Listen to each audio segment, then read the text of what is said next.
Fala galera, bom dia, boa tarde, boa noite, boa madrugada. Meu nome é Sidney Martins, professor de língua portuguesa aqui do LAC Concursos, o maior site de videoaulas do Brasil. Meu companheiro, nós trabalhamos aí em diversas empreitadas, como a parte gramatical, como a parte textual, como a redação, e você bem sabe que todos os elementos estão interligados. Só que de vez em quando você carece apenas de um produto específico, e é por isso que a gente está trabalhando aqui nesse módulo de interpretação. Todas as nuances interpretativas, todos os processos textuais. Sidney, eu vi algo parecido na parte gramatical. Claro, óbvio, porque você já sabe que tudo está interligado. Só que aqui, ao invés de eu tentar trabalhar num viés gramatical forte, eu vou tentar trabalhar ao máximo um viés apenas textual. Hoje o nosso tópico é muito importante para as provas de concursos públicos. Dá uma olhada aí, ó. Coesão textual. Se tem um tópico importante hoje em dia para a gente, é a coesão textual. Isso cai em todas as provas de concursos públicos. Sem contar que quando a gente fala em coesão textual, eu tenho um tópico aí que é muito fronteiriço entre o aspecto gramatical e o aspecto textual, porque serão classes gramaticais que irão trabalhar nesses elementos de coesão textual. E automaticamente, quando eu penso em coesão, eu tenho que ter uma noção do que é coesão e coerência. Sidney, eu já tenho uma base. Eu sei que a coesão está ligada à estrutura e eu sei que a coerência está ligada ao sentido. É mais ou menos isso. Então, vem aqui comigo e vamos começar a nossa brincadeira. Então, olha aí o nosso primeiro slide. Olha aqui, acompanha. Ó. Um texto é um conjunto de parágrafos formados por conjuntos de frases, formadas por conjuntos de orações, formadas por conjuntos de palavras. A conexão entre essas partes de um texto formam a coesão textual, ou seja, é um emaranhado de coisas. Eu tenho palavras, eu tenho frases, eu tenho orações, eu tenho períodos, eu tenho parágrafos, eu tenho o texto como um todo. E a conexão que haverá entre estes elementos chama-se coesão, ou seja, eles estão bem ligados. Eu tenho um termo relacionado ao outro, está unido, então isso é a coesão. Então, olha aqui comigo, ó. A palavra texto vem do latim testum, que indica tecido. Assim, a coesão constitui as conexões entre os fios do tecido ou entre as informações, de modo a garantir que o texto pareça um conjunto harmônico. Vamos entender isso daqui, ó. Quando eu falo em tecido, isso é um tecido. Texto, em latim, significa testum, que vem da palavra tecido. Você aí pode não conseguir perceber, mas a minha camisa, ela é um tecido que funciona exatamente desse jeito, exatamente como funciona o tecido do texto. Eu tenho aqui, ó, vários elementos que vão se entrelaçar. Então, a conexão que há entre estes elementos, essa conexão aqui é que eu dou o nome de coesão. Ah, Sidney, e aqueles espacinhos ali que estão? Isso daqui, ó, esses espacinhos, são as famosas entrelinhas. São os elementos que eu vou preenchendo com o meu conhecimento de mundo. Então, você já está percebendo que a coesão serve para a ligação desses termos, mas é claro, eu não posso dizer que ela também não vai trabalhar com a coerência, porque a coesão vai servir de base para essa coerência. Então, vamos dar mais uma olhada aqui, ó.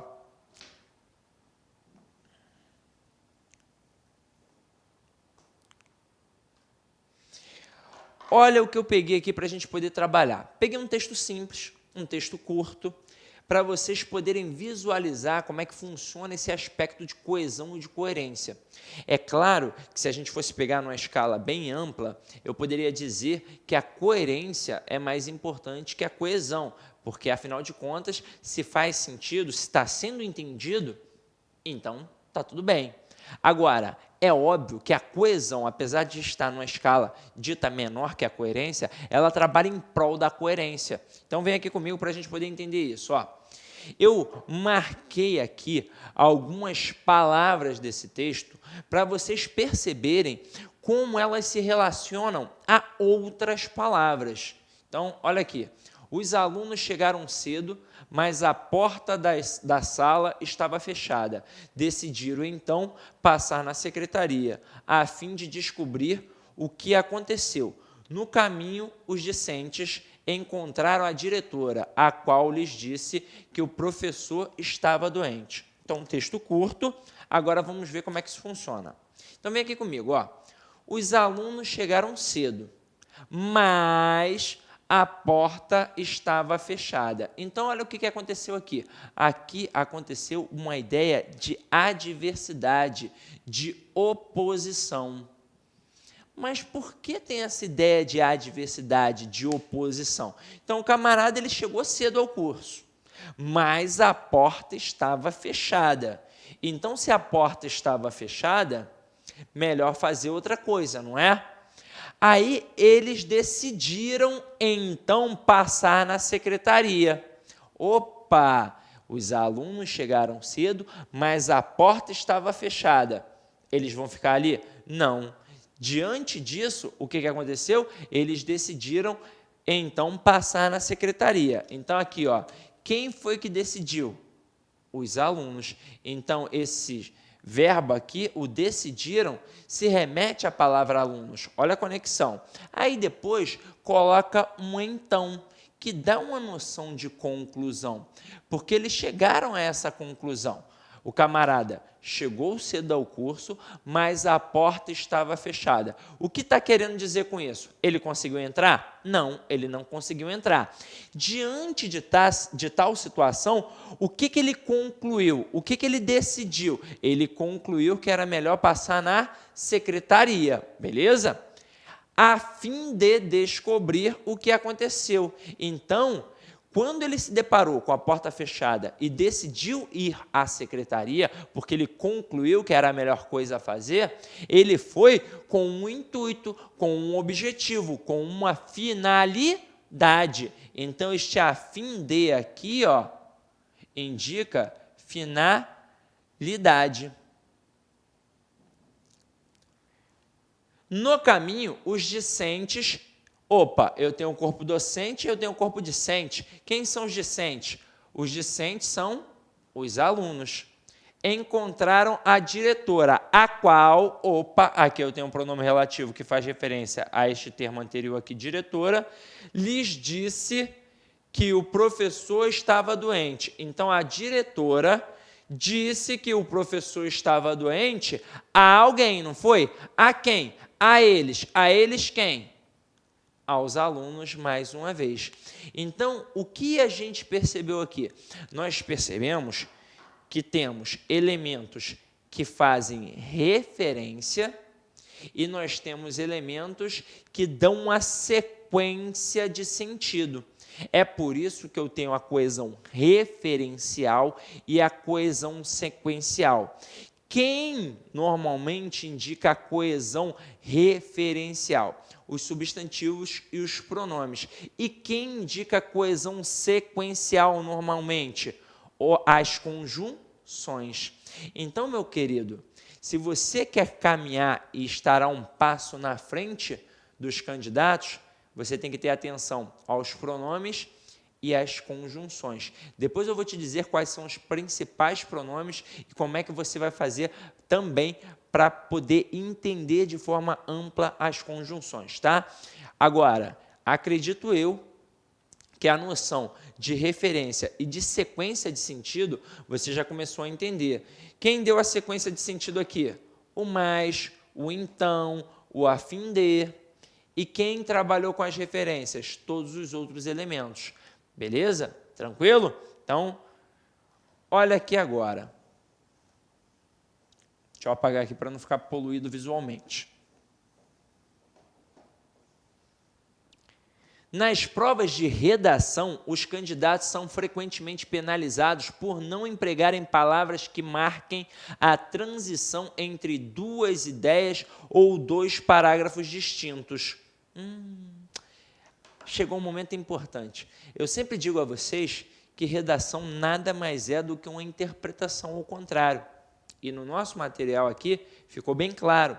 Porque se eu estiver lendo um texto, o que eu procuro? Eu procuro me contextualizar. Se for uma narrativa, eu quero saber quando aquilo aconteceu, onde aquilo aconteceu, como é que foi que aquilo aconteceu, quem participou. E se eu estiver produzindo um texto, se for uma narrativa no caso, eu tenho que contextualizar também para que a pessoa que leia consiga entender. Então, eu tenho que dizer quando foi, onde foi, como foi e quem participou. Ah, Sidney, mas e se for uma dissertação? Quando você está lendo, você procura o porquê e o para quê, não é? Então, quando você estiver produzindo, você também vai responder o porquê e o para quê. Então, esse exercício que a gente faz no molde de interpretação é o mesmo exercício que vai servir para a redação. Porque quando você está produzindo um texto, você tem que ter teu texto coeso. O avaliador vai reparar isso, tanto uma coesão referencial quanto uma coesão sequencial. Ah, Sidney, para que eu tenho essa coesão referencial aí muitas das vezes? Para evitar a repetição dos termos. Porque se eu estou falando, trocando uma ideia contigo, é óbvio que a fala tende a ser mais informal. E aí eu posso repetir algumas vezes determinada palavra. E você não vai estranhar, porque isso é um processo natural da língua falada. Mas se eu estiver trabalhando com um texto escrito e repetir várias vezes um mesmo termo, o que vai acontecer? Eu vou demonstrar pobreza de vocabulário. E se eu demonstrar pobreza de vocabulário, eu terei problemas, não terei? Se eu não fizer as devidas conexões dentro do texto, eu também terei problema. Então, a coesão aqui, gente, esse tópico vai te auxiliar também na produção textual, tá? Então, vamos lá. Há basicamente dois tipos de coesão textual, como eu mencionei a vocês. A gente tem a coesão referencial e a gente tem a coesão sequencial. A coesão referencial aponta para os outros elementos no texto a fim de acrescentar novas informações sobre algo que já foi mencionado. Na verdade, o que vai acontecer com a coesão referencial? Eu posso ter um termo dentro do texto que vai fazer referência a outros elementos, que podem estar dentro do texto também, ou até mesmo fora do texto. E aí, é claro que se ele está dentro do texto, é muito mais fácil. Se tiver um pouquinho além do texto, aí eu vou ter que ter todo um traquejo para poder resolver. Em relação à coesão sequencial, olha o que vai acontecer. Encadeia as ideias no texto, estabelecendo entre elas relações lógicas, como noções de causa, consequência, oposição e por aí vai. Tempo, modo, finalidade. Então, a coesão sequencial é extremamente importante. E, meu companheiro, esses valores semânticos aqui são deveras importantes. Porque como é que você vai indicar uma causa, uma consequência no texto? Como é que você vai indicar uma oposição? Como é que você vai indicar uma finalidade, uma adição, se você não sabe as conjunções? Então, por isso, isso é muito importante. Tranquilo? Então, olha aqui. Vamos começar a brincar com o que a gente chama de coesão referencial. Vocês vão perceber que, de vez em quando, alguns exemplos serão similares a outros que nós vimos. Para quê? No intuito de fundamentalizar isso daí, na verdade, de massificar na sua mente. E aí você, com certeza, vai sair daqui, na verdade, da sua aula aí que você está em casa, falando, poxa, eu consegui aprender algo que era tão complexo.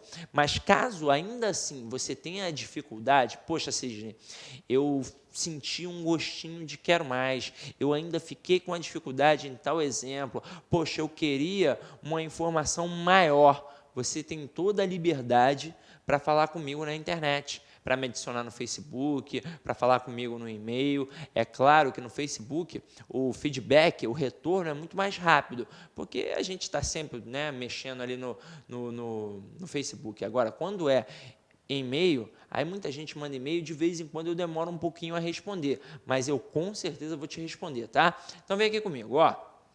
Os principais elementos que estabelecem a coesão referencial, como eu já havia dito a vocês, são os substantivos e os pronomes. E agora, presta bem atenção. Quais são os principais pronomes para a gente poder gravar isso e você dar um passo à frente do teu oponente? São os pronomes relativos, o demonstrativo,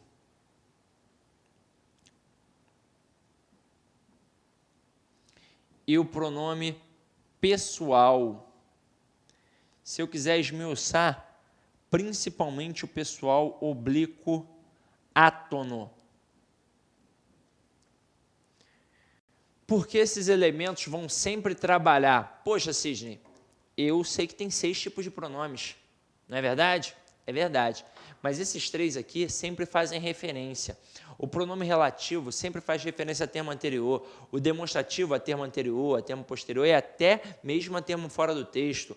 O pronome pessoal oblíquo átono é a mesma coisa, a termo anterior, a termo posterior e até mesmo a termo fora do texto. Então, se eu quiser fazer uma boa prova de coesão, eu tenho que entender muito bem como é que esses pronomes funcionam. Então, você pode estudar com calma e tranquilidade, por conta própria, que você vai massificando isso. Mas aqui a gente vai vendo como é que funciona, tranquilo?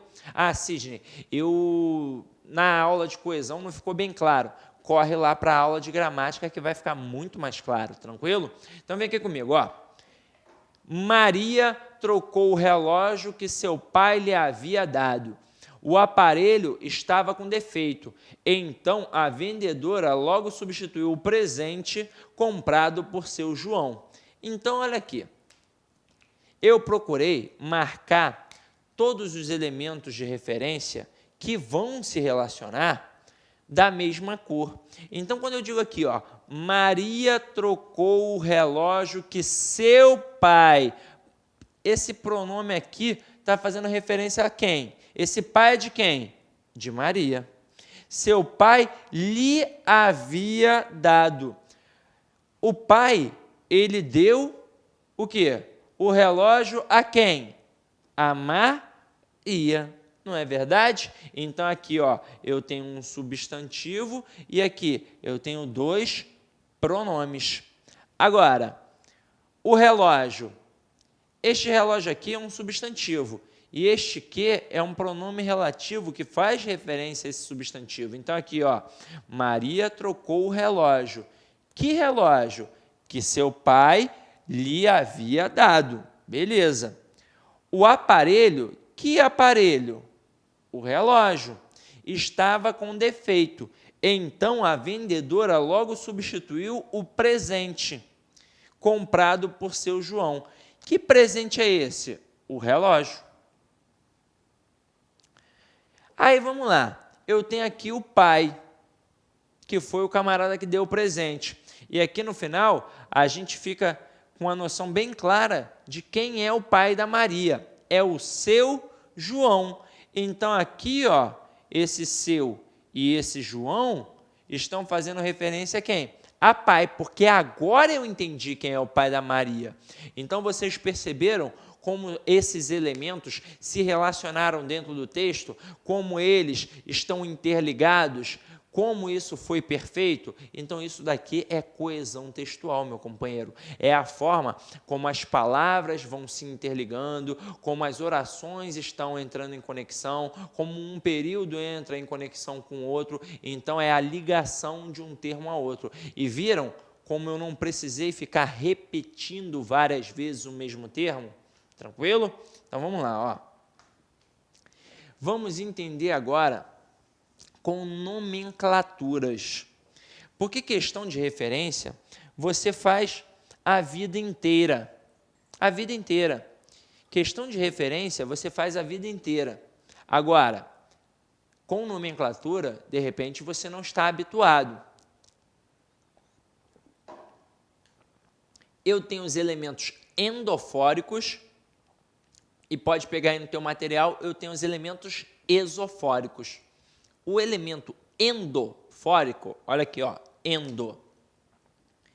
É só lembrar da aulinha de biologia, em que a gente estudava endoesqueleto e exoesqueleto, lembra? Lembra não? Pô, então, ó, procura lembrar. O endoesqueleto era o esqueleto dentro do corpo. E o exoesqueleto era o esqueleto fora do corpo. Então, aqui, ó, quando eu digo que o elemento é endofórico, é porque eu estou trabalhando com elementos dentro do texto. Pode ver, o que são elementos endofóricos? É a ligação de um elemento a outro dentro do texto. E aí, se o camarada está fazendo uma ligação dele com outro elemento também dentro do texto, ele pode fazer referência a ele mesmo? Não. Ou ele vai fazer referência a um termo posterior ou a um termo anterior. Aí eu vou dividir isso em elemento anafórico e em elemento catafórico. O elemento anafórico vai fazer referência a um termo anterior. E o elemento catafórico, ele vai fazer referência a um termo posterior. Por enquanto, a gente vai dar uma olhada em quem é aqui agora? No elemento anafórico. Então, turma, o elemento anafórico, ele faz referência a termo anterior. Então, o que ele vai fazer? Ele vai apontar para cima ou para trás no texto. Se ele aponta para cima ou para trás no texto, só tem como ele fazer referência a termo anterior. Então, olha aqui, nosso primeiro exemplo para a gente poder massificar. Sidney, já vi algo parecido. É, mas agora a gente vai massificar. João era casado com Maria. Ontem ele a viu aos beijos com outro homem. Hoje ambos vivem separados. Aqui, se eu quisesse repetir os termos, eu repetiria. Eu poderia falar, João era casado com Maria. Ontem João viu Maria aos beijos com outro homem. Hoje João e Maria vivem separados. Mas isso seria possível numa fala. Agora, na escrita, o que eu estou demonstrando? Pobreza de vocabulário. Aí eu vou me valer de elementos para evitar essa repetição. E isso é que vai deixar o texto bacana. Se você pegar algumas máximas de grandes escritores, o Drummond, por exemplo, dizia que escrever bem é a arte de cortar palavras. Como assim, Sidney? Você percebe que repetiu algumas vezes um determinado termo, e aí naquele momento de rascunho, de revisão, o que você começa a fazer? A cortar e substituir por outros elementos. Então aqui, ó, quando eu olho esse exemplo, eu percebo que eu tenho João e Maria como os meus personagens principais. Tem algum elemento no texto que faça uma referência direta a João? Sidney, tem o ele. Beleza, o ele faz referência a João. Tem algum elemento do texto que faz referência direta a Maria? Tem o a. Beleza, Sidney, já achei. Aí eu te pergunto, tem algum elemento do texto que faz referência ou ao João ou a Maria, de alguma forma? Tem o ambos, Sidney, faz referência aos dois. Então, observa, o ele faz referência a João. João apareceu antes ou depois do ele? Apareceu antes. Então, por isso, é uma referência anafórica. O a faz referência a Maria. Maria apareceu antes ou depois do a? Apareceu antes. Então, a referência o quê? Anafórica. Assim como ambos. Ambos faz referência tanto a João quanto a Maria. Mas Maria e João apareceram o quê? Antes de ambos. Isso é referência anafórica. Isso é difícil, gente? Isso é super tranquilo. Agora, se você estivesse fazendo uma prova de concurso público, que esse é o nosso intuito, como é que isso poderia cair para você? Poderia cair de algumas formas. Primeiro, o camarada poderia simplesmente destacar uma palavra e pedir o referente. Destaca a letra A. Diga qual é o referente do termo destacado dentro do texto. Aí o que você vai fazer? Você vai ter calma, atenção e vai buscar. Porque se está dentro do texto, é óbvio que você vai achar. Então, ó, pum, achou Maria. Aí, vamos lá. O que o camarada também poderia fazer? Ele poderia utilizar a nomenclatura que eu estou colocando aqui. E aí, se você domina a nomenclatura, vai ser tranquilo. Caso você não conheça, você vai chutar e provavelmente vai errar. Então, o que ele poderia fazer com essa letra A? Ele poderia perguntar se é um pronome com referência anafórica. Se você já sabe que referência anafórica é referência a termo anterior, você vai acertar a questão, tranquilo? Então, dá uma olhada aí no próximo exemplo. Como nem tudo na língua portuguesa e também nos concursos públicos, é claro, nem tudo são flores, olha aqui este exemplo. Neymar e Negueba são jogadores de futebol. Este é craque, aquele é pereba. Aí todo mundo vai pensar, poxa, o craque é o Neymar, o pereba é o Negueba, né não? Não, eu sou flamenguista e para mim, craque é prata da casa, é o Negueba. O Neymar é um firuleiro. Pô, Sidney, tu tá de sacanagem. Tô brincando, mas aqui foi só no intuito de te ludibriar mesmo. Olha o que vai acontecer. Quando eu falo dos pronomes demonstrativos, eu tenho uma relação de posicionamento. E em cada ato de comunicação, eu sempre tenho um emissor e eu tenho quem? Um receptor que está trocando uma ideia comigo. Então, em todo ato de comunicação, eu terei isso. Emissor, o cara que fala, e o receptor, ou interlocutor, como você quiser, o cara que escuta, que decodifica, que interpreta a mensagem. Até mesmo se eu estiver falando sozinho. Estou aqui, meu Deus do céu, na rua, no ponto de ônibus, no ponto de táxi, em algum local. Estou falando reclamando da vida, falando sozinho. Ai, meu Deus do céu, caramba, sei lá, não sei o que eu vou fazer, não sei se eu caso, se eu compro uma bicicleta. Neste momento em que eu estou falando sozinho, eu sou o emissor e eu sou quem? O próprio receptor. Então, em todo ato de comunicação, eu sempre tenho emissor e receptor. Aí, imagina o seguinte, eu vou falar agora dos pronomes demonstrativos, do este, esse e aquele. E eu tenho uma relação de posição.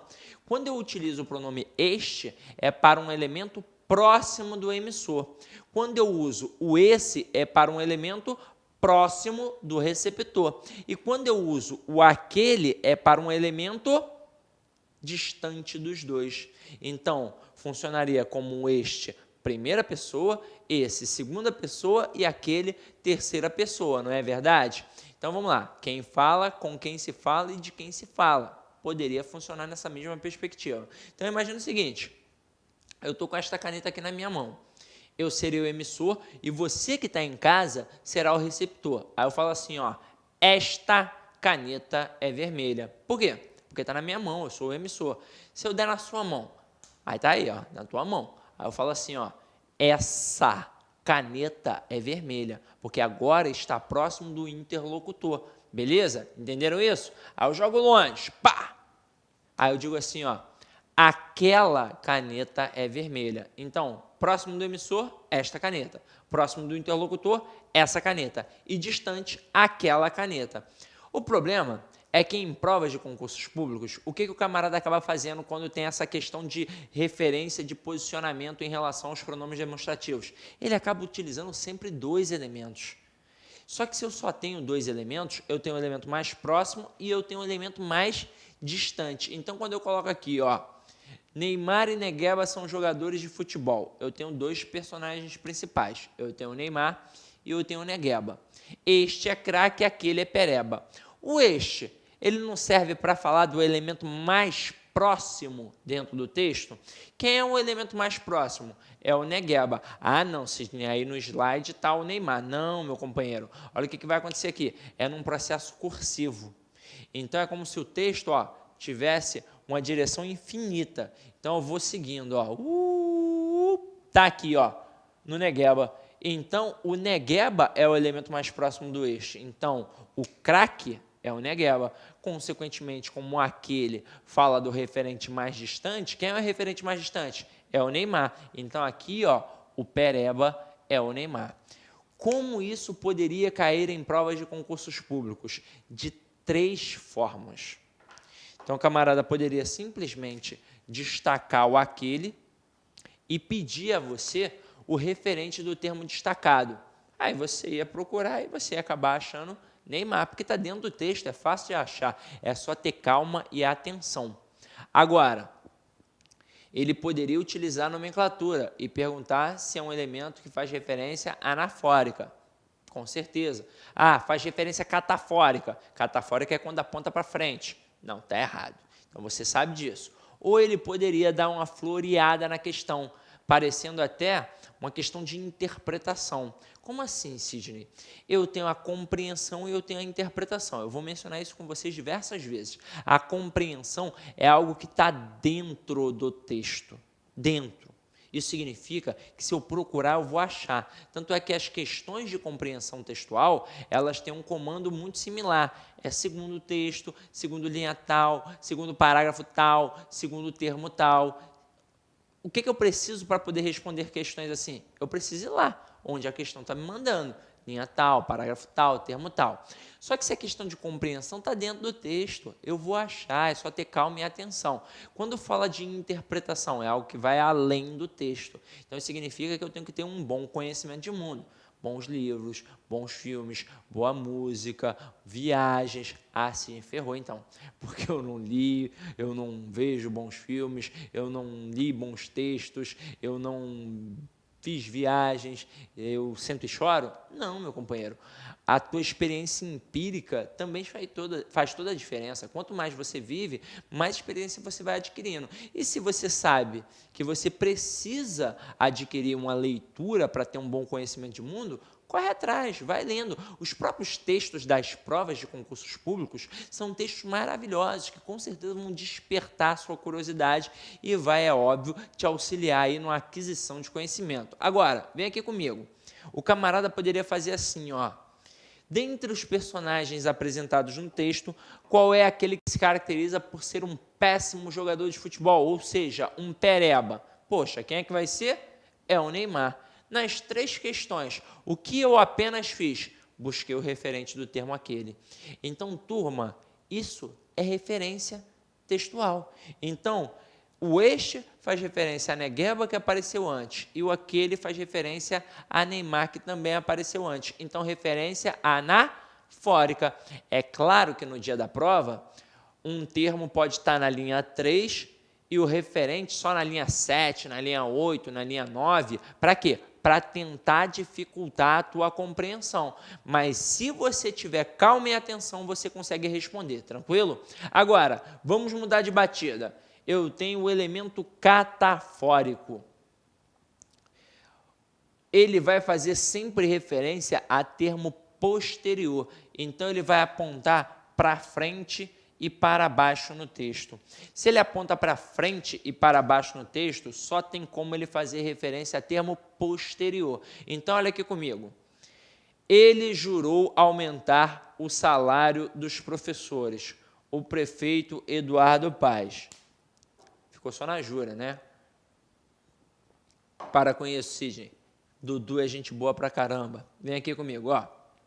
Quem é esse ele? Esse ele está fazendo referência ao prefeito Eduardo Paes. É o Eduardo Paes. Então, apontou para um termo anterior ou para um termo posterior? Para um termo posterior, não é verdade? Então, foi uma referência catafórica. Vocês perceberam que no outro slide que eu utilizei, ó, eu havia utilizado o pronome ele.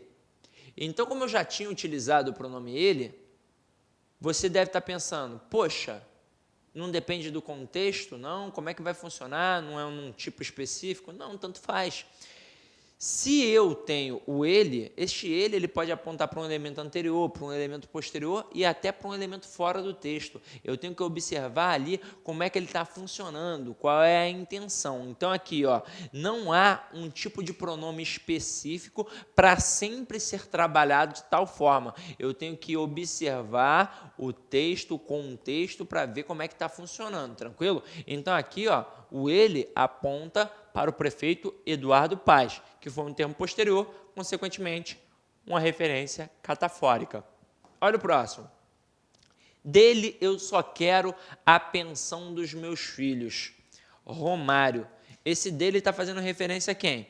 Romário. Faz um montão de filho e a mulherada quer o quê? Pensão, não é verdade? Então, turma, este dele aponta para um elemento anterior ou um elemento posterior? Um elemento posterior. Então, a referência é catafórica. Tranquilão? Gente, mais fácil que isso só 2 disso. Só que agora, presta atenção que tem uma observação importante. Olha aqui, a elipse de um termo também funciona como um elemento coesivo anafórico. O que é uma elipse? É a omissão de uma palavra. Quando a gente estuda figuras de linguagem, a gente acaba entendendo muito bem como é que isso funciona. Mas a elipse, porque a elipse acaba sendo uma figura de linguagem também, em que eu tenho até um processo de comparação entre a elipse e o zeugma, que no final das contas tem um processo bem similar, acaba sendo até a mesma coisa. Quando a gente aprofunda aí, a gente percebe que são coisas distintas. Agora, quando eu estudo isso na coesão, a elipse também funciona como um processo de coesão, e de coesão anafórica, porque ela vem para evitar a repetição de um termo que já apareceu. Porque, afinal de contas, como é que eu vou evitar a repetição de um termo que ainda não apareceu? Tem que ser de um termo que já apareceu. Então, aqui, ó, comi uma torta de maçã e uma de figo. Uma o que de figo? Ó, uma torta. Então, ó, comi uma torta de maçã e uma torta de figo. Mas, para eu não repetir o termo, eu sequer precisei utilizar um outro elemento. O que eu fiz? O vazio, o zero, o nada. Eu omiti o termo. E ainda assim, você conseguiu entender o que eu estava falando, não foi? Então, eu utilizei um processo de coesão, que é a elipse. E que é uma coesão sempre anafórica, tá? Olha o outro exemplo. A menina comeu pouco, deixou quase tudo no prato. Quem foi que deixou quase tudo no prato? A menina. Então, aqui, ó, mais uma vez, eu tive uma elipse. Então, turma, quando a gente diz que para escrever bem tem que cortar palavras, eu posso substituir essas palavras por outros termos ou até realmente não colocar outras, me valer através da elipse. Tranquilo? Gente, chegou um momento importante. Eu vou falar dos elementos esofóricos. Quando eu falo de elemento esofórico, ele aponta para fora do texto. Aí a gente já ouviu falar de elemento deixe, de elemento deítico. São elementos que também vão fazer referência a quem? A elementos que precisam de um contexto, apontam para fora do texto, na verdade. Então, aqui, para eu conseguir entender o que é um elemento esofórico, eu dependo do contexto para dizer quem é o referente. Como assim, Sidney? Quando era elemento anafórico ou catafórico, o referente estava dentro do texto. Então, se eu procurasse, eu iria achar. Agora, quando eu tenho um elemento esofórico, eu não consigo achar o referente dentro do texto. Isso significa que eu só vou conseguir dizer quem é o referente a partir de um contexto. Então, olha aqui comigo, ó. Ele usava uma camisa preta. Olá, meus amigos, minhas amigas. Gostou da aula do professor Sidney Martins? Quer continuar assistindo essa videoaula e muito mais? Então convido você a acessar o nosso site, o lacconcurso.com.br, e se matricular no nosso curso Português Total. O curso Português Total é um curso diferenciado porque em um único curso nós conseguimos unificar várias disciplinas. Por exemplo, gramática, interpretação de textos, redação e muito mais. Ou seja, todas as aulas do professor Sidney Martins. Além disso, as outras aulas de língua portuguesa dos demais professores do site lá Concursos. Sabe quanto custa? Você não vai nem acreditar. O melhor custo-benefício da internet. Apenas R$ 75,00 por um período de acesso 75 dias, R$1 por dia. Pode ter absoluta certeza que você não vai se arrepender, que aqui no Lá Concursos é o melhor custo-benefício da internet. Tá certo, meus amigos? Então convido você a se matricular em um dos nossos cursos do Lá Concursos. Forte abraço, fique com Deus. Tchau, tchau.